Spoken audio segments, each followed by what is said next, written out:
Bonjour à tous, aujourd'hui dans cette capsule, je vous donne 3 astuces pour le renforcement positif.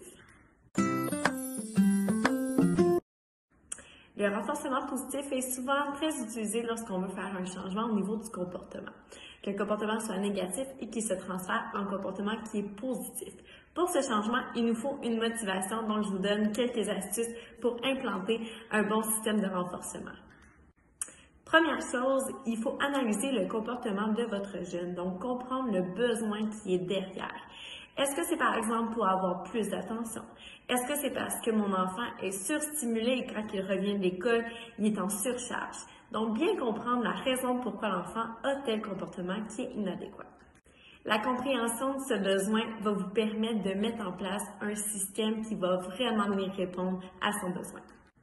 Pour que le système fonctionne, bien évidemment, il faut que l'enfant soit motivé et que ce soit intéressant pour lui d'amener un changement positif.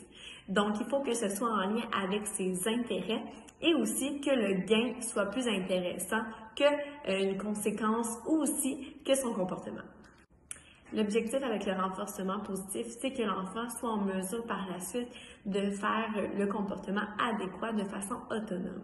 Donc, comment nous allons lui apprendre sans avoir nécessairement à utiliser ce gain-là toujours avec lui?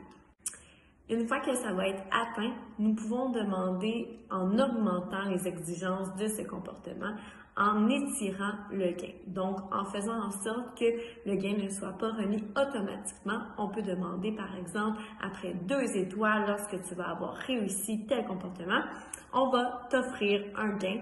Restez à l'affût, la prochaine capsule vous parlera des types de renforcement positif que vous pouvez utiliser avant d'utiliser le renforcement qui est matériel.